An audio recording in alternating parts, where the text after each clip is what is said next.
আমাদের প্রভু এবং উদ্ধারকর্তা যীশুখ্রিস্ট সর্বশ্রেষ্ঠ ও অতুল্য নামে সবাইকে জয় মিশিয়ে আজকের দিন 6 জুলাই দিন শনিবার 2024। আজকে আমরা জীবনচন পাঠ করব, যে বিষয় শিখব একটা সময় আছে। আসো আমরা দেখি পবিত্র শাস্ত্রের বিষয় কি কয়। আমরা পাঠ করব উপদেশক 3:1। আসো আমরা পাঠ করি। সব কিছুর জন্য নির্দিষ্ট রয়েছে এক আকাশের নিচে প্রতিটি উদ্দেশ্যের জন্য একটা কাল আছে। সলোমন ঋষি যে প্রচারক আর ইসরায়েলের রাজা উল্লেখ করা যায়,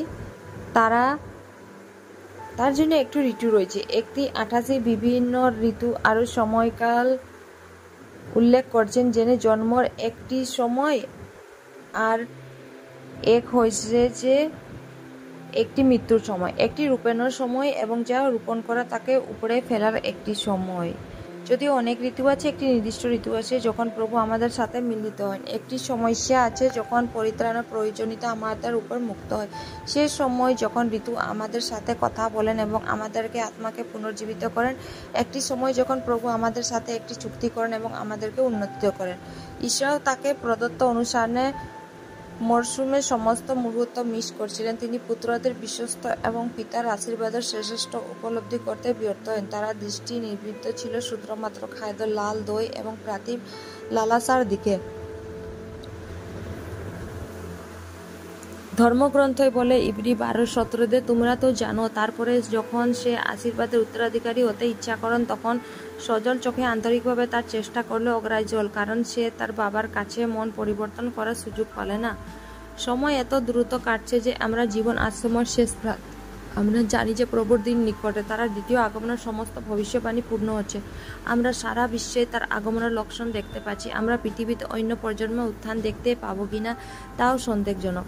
প্রভুর সাধুরা গান গাইছেন এবং আমরা অনুগ্রহ এই দিনগুলির সদ্ব্যবহার করার জন্য অনুগ্রহ করছে, যেহেতু অন্ধকারের সময় আছে, দ্রুত গতির দিতে যাচ্ছে।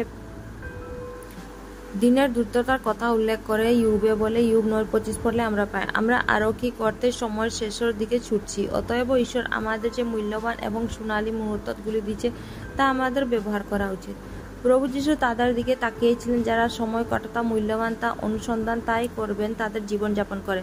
তিনি বলছিলেন লুক 12:56, যে ভণ্ডরা তোমার পৃথিবী ও আকাশের ভাব দেখে বিচার করতে পারো, এই বর্তমান দিনের অবস্থা বুঝতে পারো না এ কেমন। এমনকি আকাশের সারস পাখিও সঠিক দিন জানে, আর ঘুঘু, চাতক আর শালিক পাখিও তাদের চলে যাবার সঠিক দিন জানে, কিন্তু আমরা নিয়ম জানি না। যেরেমিয়া 8:7।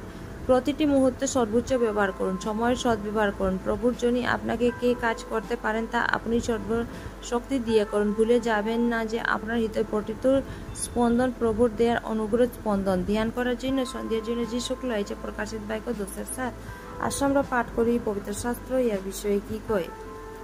কিন্তু সপ্তম স্বর্গদূতের তুরি বাজারার দিনে ঈশ্বরের গোপন উদ্দেশ্য পরিপূর্ণ হবে। ঈশ্বর তার নিজের দাসদের কাছে অর্থাৎ ভবাবাদীদের কাছে সুসমাচার জানিয়েছিলেন, ঠিক সেই মতে এটা হবে। আজকে পবিত্র বচনগুলা পড়ার যুগে প্রভু যীশু পড়বার শুনবার সবাইকে আশীষ করবেন। ধন্যবাদ। আমেন। হানি।